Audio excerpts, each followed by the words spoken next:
very closely. Going to see a man itself is not a sin. There's no place in the Bible where God condemns simply visiting a man. What truly matters is the intentions and actions behind closed doors. For that is what God will ultimately judge. እንዴት ናችሁ ውድ ተመልካቾቻችን? እንግዲህ በዚህ ቪዲዮ ሁላችሁም ማዝናችኋል ብዬ አስባለሁኝ። ምክንያቱም ያው የሆነ ነገር እንደዚህ ሲከሰት ያው ምን በነገራችን ላይ ምን መሆናቸው ምን ይሁኑ ማን ይሁኑ የየትኛው ሃይማኖት ተቋም ይሁኑ አይታወቅም። ግን ልክ በቃ ጂሰስ ካሉ ሁለተኛ ነገር ደግሞ እኛ ጋር የተለመደው ምንድነው ሌሎቹ ሃይማኖታዊ ልብስ አላቸው። እኛ ሃይማኖታዊ ልብስ ስለሌለን ሱፍ ስለሚለብሱ ፓስተሮቻችን አገልጋዮቻችን ለዚህ አይነት ነገር በታየ ቁጥር ያው የሚሳባው ታውቃላችሁ በፕሮቴስታንቱ ነውና እናንተም ፊል ታደርጋላችሁ ብዬ አስባለሁ። ይሄን ነገር ያሳዝናል፣ ደስ አይልም። ባይሆን አይውሽ ማለት አንዳንድ ጊዜ ግን ውጪዎቹን ላናቃቸው እንችላለን። እዚህም ሀገር ውስጥ ሆነን ግን በጣም የምንሸማቀቅባቸው በተለይ በጴንጤው ስም ያሉ አገልጋይ ነን የሚሉ በጣም የሚያሳዝን ቤተክርስቲያንን የሚያሰድብ የሚያስነቅፍ በጣም ብዙ ነገሮችን እናያለን እና አንዳንድ ጊዜ ራሳችሁን ጠይቃችሁ ታውቃላችሁ? ለምን እግዚአብሔር ዝም አለ? የሃይማኖት አባቶች ለምን ዝም አሉ ብላችሁ በተለይ ደግሞ እግዚአብሔር ለምን ዝም አለ ብላችሁ ጠይቃችሁ ታውቃላችሁ? እንግዲህ ስለዚህ ነገር መጽሐፍ ቅዱስ ምን ይላል የሚለውን ያው የሁላችሁም ጥያቄ ይመስለኛልና አይ ነው በጣም አንገት ያስደፋል። ምክንያቱም ሁላችንም ከነሱ ጋር ከእግዚአብሔር ይሁን ከሰይጣን ይሁን ሳይታወቅ ሁላችንም ተጨፍልቀን ጴንጤቆስጤ አብሮ ስለሚሰደብ ማለት ነው። እና ይሄ ነገር ግን እግዚአብሔር ቃል ምን ይላል? እግዚአብሔር ለምን እስከመቼ ይታገሳል የሚለውን ዛሬ ጥሩ መልስ ይሆነናል የሚለውን ከመጽሐፍ ቅዱስ ይዤላችሁ መጥቻለሁ። አብራችሁ እንድትቆዩ ጋበዝኳችሁ። እንግዲህ መጽሐፍ ቅዱሳችን ላይ የማቴዎስ ወንጌል ምዕራፍ 13 ላይ ሌላ ምሳሌ ያቀረበላቸው እንዲህ ማለት መንግስተ ሰማይ በእርሻ መልካም ዘርን የዘራ ሰው ትመስላለች። ሰዎች ሲተኙ ግን ጠላት መጣና በስንዴ መካከል እንክርዳድ ዘርቶ ሄደ። ስንዴውን በበቀለና ባፈራ ጊዜ እንክርዳዱ ደግሞ ያን ጊዜ ታየ። የባለቤቱን ባሮች ቀርበው ጌታ ሆይ መልካምን ዘር በእርሻ ዘርታ አልነበረምን? እንክርዳዱ ከወዴት አገኘ አሉት። እርሱም ጠላቴን አደረገ አላቸው። ባሮቹም እንግዲህ ሄደን ብንነቅለው ትወዳለህን አሉት። እርሱ ግን እንክርዳዱን ስትነቅሉ ስንዴውን ከእርሱ ጋር እንዳትነቅሉ አይሆንም፣ ተዋቸው፣ እስከ መከር ጊዜ አብረው ይደጉ። በመከር ጊዜ አጫጆች እንክርዳዱን አስቀድመው ልቀሙ፣ በእሳት ለማቃጠል በየነዶው ሰሩ፣ ስንዴውን ግን በጎተራ ከተቱ እላለሁ አለ። እዚህ ክፍል ላይ ወረድ ብሎ ደግሞ ሌላ ምሳሌ ንሶ ጌታችን ኢየሱስ ክርስቶስ ይነግራቸዋል እና ቁጥር 47 ላይ ደግሞ ይደግምላቸዋል ተመሳሳይ ትርጉም ያለው ምሳሌ። ደግሞ መንግስተ ሰማይ ወደ ባህር የተጣለች ከሁሉ አይነት የተሰበሰበች መረብ ትመስላለች። በሞላች ጊዜ ወደ ወደቡ አመጧት። ተቀምጠው መልካሙን ለቅመው በዕቃ ውስጥ አከማቹ፣ ክፉን ግን ወደ ውጪ ጣሉ። በመጨረሻ እንዲሁ ይሆናል። መላእክት መጥተው ኃጢአተኛን ከጻድቅ መካከል ለዩአቸዋል፣ ወደ እቶነ እሳት ይጥሏቸዋል እያለ እነዚህ ሁለት ምሳሌዎች እንግዲህ ተመሳሳይ ትርጉም ያላቸው ናቸው። ምንድነው የእርሻውን ትርጉም ስንመለከት መንግስተ ሰማያት ማለት አንድ ሰው ወይ ደግሞ የእርሻው ባለቤት ምንድነው ስንዴን ዘራ ይላል። እንግዲህ ጌታችን ኢየሱስ ክርስቶስ በምድር ላይ በነበረ ጊዜ መንግስተ ሰማያት በመካከላችሁ ነች ሲል ነበርና መንግስተ ሰማያት መታለች።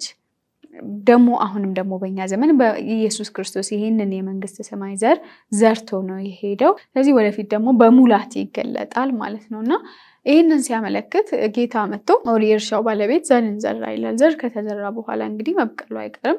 ዘሩ ሲበቅል ግን ልክ ሲዘራ እነሱ ተኝተው ሳለ እንክርዳድ ደግሞ ጠላት በተኙበት መጥቶ እንክርዳድ እንደዘራ ይናገራል። ከዛ በኋላ ዘሩ ሲያድግ ፍሬ ማሳየት ሲጀምር እንክርዳዱ አብሮ ማደግ ፍሬ ማሳየት ጀመረ። የሚገርማችሁ ነገር አረም የሚባለው ነገር የአንድ እህል ተመሳሳይ የሆነ መለየት የማይቻል ነው።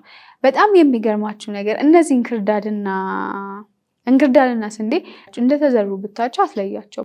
አንድ አይነት የሆነ ነገር ነው ያላቸው፣ አይለዩም። ነገር ግን ሲያድጉ ነው የሚለዩት። ፍሬ ላይ ሲደርሱ ልክ ፍሬ ላይ ሲደርሱ እንክርዳዱ የራሱን ፍሬ ያፈራ፣ ስንዴው ደግሞ የራሱን ፍሬ ያፈራ ማለት ነውና ልክ እንደዛው ነው።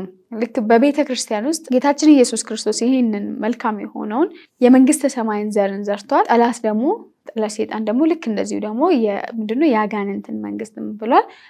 ባይዘይ በቤተ ክርስቲያን ውስጥ ክርስቲያን ብቻ የዳነ ብቻ ሳይሆን ያልዳነም የጠላትንም ሐሳብ የሚፈጽም ሰዎች እንዳሉ ይሄ ቃል ምስክር ነው ማለት። ለዛም ነው አንዳንድ ጊዜ በጣም ጥሩ መልክ የሚያሳዩ የክርስቶስን መልክ የሚያሳዩ መልካም ፍሬ የሚያፈሩ ሰዎች እንዳሉ ሁሉ ልክ እንደዛው ደግሞ ቤተክርስቲያን የሚያሰድቡ የሚያሸማቅቁ አንገታችን የሚያስደፍሩ ሰዎች የኖረበት ምክንያት ምንድነው? ጠላትን በቤተክርስቲያን ውስጥ የራሱን ዘር ዘርቷል ማለት ነው። ልክ እንደ መልሶ ደግሞ ሁለተኛ ላይ የሚነግራቸው ደግሞ በጣም አሪፍ ምሳሌ ነው። መንግስተ ሰማይ ማለት ይላል ልክ መረብን በውሃ ውስጥ የጣለ ሰው ይመስላል ይላል እና አሳ ለማውጣት መረብ ሲጥሉ ልክ ሲያወጡ ብዙዎቻችሁ ታውቃላችሁ። መረቡ አሳ ብቻ አይደለም ይዞ የሚወጣው ምንድነው? አሳ አለ፣ ጊንጥም ይዞ ሊወጣ ይችላል፣ እባብም ይዞ ሊወጣ ይችላል። ከዛ በኋላ ካወጡ በኋላ ቁጭ ብለው መልካሙን ይለቅማሉ፣ ክፉን ደግሞ መልሶ ይጥላሉ ይላል እና ልክ እንደዛው ነው ቤተክርስቲያን ማለት በክርስቶስ ኢየሱስ ተመርጦ የመጡ የዳኑ ሰዎች ስብስብ ቢሆንም ግን በመካከል ግን የጠላትን ሐሳብና ፈቃድ የሚፈጽሙ ጠላት የዘራቸው ምዕመናኖችም አብሮ ተደባልቀው ያሉ ነች ማለት ነው። ወደ ዘሪው ምሳሌ ልመልሳችሁና ከዛ በኋላ አገልጋዮቹ እንክርዳዱን ነቅለን እንጣል ብሎ ሲጠይቁ አላቸው። ከዛ ጌታ ምን አለ? የእርሻው ባለቤት እንዳትነቅሉ እንዳታረቁ አለ። ምክንያቱም እንክርዳዱን ስትነቅሉ አብራችሁ ስንዴ ልትነቅሉ ትችላላችሁ አለ። አንዳንድ ጊዜ ምን መሰላችሁ? ይሄ ምንድን ነው የሚያመለክተው? ይሄ የመለየት ስልጣን ለቤተ ክርስቲያን አልተሰጣትም። ወይ ደግሞ ለሃይማኖት አባቶች አይ አንተ እንክርዳድ ነህ ውጣ፣ አንተ ስንዴ ነህ ግባ የማለት ስልጣን አልተሰጣቸው። ምክንያቱም አንዳንድ ያልበሰለ ክርስቲያን ሊሆን ይችላል፣ ገና አዲስ ክርስቲያን ሊሆን ይችላል፣ ወደፊት የሚበስል ወይ ደግሞ እግዚአብሔርን እየተከተለ በኃጢአት የሚመላለስ ያልጠነከረ ክርስቲያን ሊሆን ይችላል። ሰው ብይን ቢሰጥ ኖሮ ወይ ደግሞ ይሄ ስልጣን ለአገልጋዮች ቢሰጥ ኖሮ እንክርዳድ ነው ብሎ ስንዴውንም አብሮ ነቅሎ ሊጥሉ ይችላሉ ማለት ነው። ስለዚህ እንደዛ እንዳይሆን ይሄን ስልጣን እግዚአብሔር ለቤተ ክርስቲያን አልሰጠም። ታዲያ ለማን ነው የሰጠው ሲባል ይቆዩ አለ። እስከ መቼ? እስከ መከር ጊዜ። መከር ጊዜ ምንድነው? እስከ መጨረሻ ዘመን አብረው ይቆዩ። ስለዚህ በጣም ልናምንና ልንከተል የሚገባ ነገር ቢኖር ይሄ የቤተ ክርስቲያን ድብልቅ መሆን አብሮ መቆየት አሁን ላይ የሚያቆም ነገር ሳይሆን ወደፊት የሚያቆማል ብላችሁ ተስፋ እንዳታደርጉ። ከዚህ የባሰ ነገር ሊመጣ ይችላል። ነገር ግን እኛ ማወቅ ያለብን ቤተ ክርስቲያን ውስጥ እግዚአብሔር ያልተከላቸው ጠላት ግን የዘራቸው ዘሮች እንዳሉ ማወቅ አለብን ማለት ነው። መቼ ነው ታዲያ የሚለየው ሲባል ጌታችን ኢየሱስ ክርስቶስ ሲመጣ መጀመሪያ እንክርዳዱን ልቀሙላቸዋለሁ አለ። እንክርዳዱን ይለቅሙና ከዛ እነሱ ወደ እሳት ይጣላሉ ወይ ደግሞ ወደ ሲኦል ይጣላሉ። ስንዴው ደግሞ ወደ እግዚአብሔር መንግስት ይገባሉ። ይሄ የሚደረገው ግን በሰው ሳይሆን በመላእክት በመጨረሻው ዘመን በመላእክት የሚካሄድ ነገር ነው ማለት ነው። ወይ ደግሞ በሌላ አማርኛ ምንድነው? አሳውን ጥሩ የሆነውን አሳ ይለቅሙና መጥፎ የሆነውን ደግሞ ወደ እቶነ እሳት ይጥሏቸዋል ማለት ነው። ይሄ መቼ ነው የሚሆነው? መጨረሻ ዘመን። ታዲያ እስከ መጨረሻ ዘመን ቤተክርስቲያን እንደዚህ አይመልካላት? ኦፍ ኮርስ። ነገር ግን አንድ ነገር ኢየሱስ ክርስቶስ ጠቆም ያደረጋለ ሰው ሁሉም በተኛ ጊዜ ይላል። ይሄ የሚከሰተው በብዛት ቤተክርስቲያን በምትተኛበት። ምንድነው ለቤተክርስቲያን እንቅልፍ ተብሎ በመጽሐፍ ቅዱስ የተጠቀሰው? ምንድነው በቤተክርስቲያን እንቅልፍ የተባለው መተኛት የተባለው ብለን ስንጠይቅ የጸሎት ህይወት መቀነስ፣ እግዚአብሔርን ያለመፈለግ፣ ቃሉን አለማንበብ፣ አለማጥናት። ቤተክርስቲያን ስትሮንግ ብትሆን ለጠላት እድል አልሰጥም፣ ጠላት እንዲገባ እንዲፈነጭ እድል አልሰጥም። ነገር ግን ቤተክርስቲያን ከጸሎት በራቀች ቁጥር፣ ከቃሉ በራቀች ቁጥር፣ እግዚአብሔርን መፈለግ ባቆመች ቁጥር ጠላት ደግሞ የራሱን ዘር ቤተክርስቲያን ውስጥ ይዘራል። ስለዚህ ወገኖቼ እንደ አገልጋዮች የምመክራችሁ ነገር ይሄን ነገር ነቅተን መጠበቅ አለብን እንጂ ተስፋ መቁረጥ ወደኋላ መመለስ የለብንም ማለት ነውና ይሄን ነገር እንድትነቁና እንድትጸልዩ ከኛ የሚጠበቀው ነክቶ መጸለይ፣ ቤተክርስቲያንን ከበር ማድረግ መጠበቅ ሊሆን ይችላል እንጂ የመንቀሉ ነገር ለኛ የተሰጠን ስልጣን አይደለም ማለት ነው። እሱ በእግዚአብሔር ጊዜ በእግዚአብሔር ሰዓት በመጨረሻው ዘመን እግዚአብሔር የራሱ የሆኑትን ይለያል፣ ያልሆኑትም ደግሞ ወደ እቶን እንዲጣሉ የሚወስነው እግዚአብሔር ነው እንጂ እኛ አይደለም። ፕሊስ ደካማ የሆነ ነገር ያሳየውን ሰው አብራችሁ ደካማውንም ክርስቲያን እንዳትነቅሉ መጠንቀቅ አለባችሁ እንደ አገልጋይ ማለት ነው። እንግዲህ ይሄ ነገር እንዳልኳችሁ በጣም ያሸማቅቃል፣ አንገትን ያስደፋል። ብዙዎች ደግሞ ባክ እንዲያደርጉ አድርጓል። ወይ በስመ አብ እነሱ እንደዚህ ናቸው ተብሎ ስም ይሰጣል። እውነት ግን ስነግራችሁ የምላችሁ ነገር ምንድነው? ዶንት ጊቭ አፕ ባይሆን መጽሐፍ ቅዱሳዊ እንደሆነ እግዚአብሔር እንደሚያውቅ እግዚአብሔር እስከፈቀደላቸው ጊዜ ብቻ እንደሚኖሩ በማወቅ መጽናት አለባችሁ በእምነታችሁ። እንደዚህም ደግሞ ጌታን ያልተቀበላችሁ ከደጅ ሆናችሁ የምትመለከቱ ይሄ ነገር እንዳትመጡ እንቅፋት የሆነባችሁ ሰዎች ካላችሁ ደግሞ የምላችሁ ነገር መጽሐፍ ቅዱስ ሲናገር የእምነታችን ጀማሪና ፍጻሜ የሆነውን ክርስቶስን ተመልከቱ እንጂ ሰዎች ተመልከቱ አላለንም። ስለዚህ ቃሉ ምን ይላል፣ እግዚአብሔር ምን ይላል የሚላችሁን ክርስቶስን አይታችሁ ከመጣችሁ፣ የእውነት ቃሉን ፈልጋችሁ ከመጣችሁ ክርስቶስ ሁሌም አለ፣ ቃሉም ሁሌም አለ።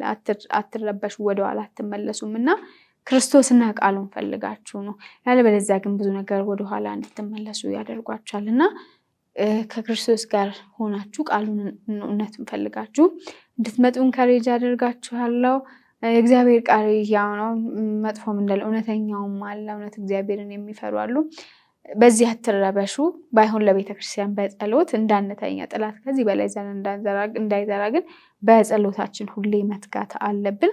ከዛ ውጭ ግን ያለ ነገር እንደሆነ እንድታስቡ ጠይቃችኋለሁ። ሌሎቻችሁ ደግሞ የምትሄዱበትን ቦታ ፕሊስ እወቁ። ዝም ብላችሁ ነቢይ ተነሳ እንትን እንደዚህ ደግሞ ነቢይ የሚባለው ስማ ቤት ውጭም ሲወደድ ፕሮፌት ምናምን የሆነ መንገር በጣም ይወደዳልና ተነሳ ሲባል እየሮጣችሁ ባትሄዱ፣ ይሄ ሰው አስተምረው እንዴት ነው፣ አሰራሩ እንዴት ነው፣ እንደ እግዚአብሔር ቃል ነው አይደለም ብላችሁ መርምራችሁ የምትሄዱበትንም ቦታ በጥንቃቄ እንድትመርጡ ጠይቃችኋለሁ።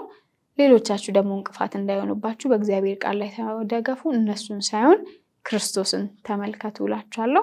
ወደ ተመልካቾቼ ለዛሬ ይዤላችሁ ወጣት ፕሮግራም ይሄን ይመስላል። ከወደዳችሁ ላይክ፣ ሼር፣ ሰብስክራይብ ማድረግ እንዳይረሳ። ለሌላ ፕሮግራም እስክንገናኝ ጌታ ኢየሱስ ይባርካችሁ።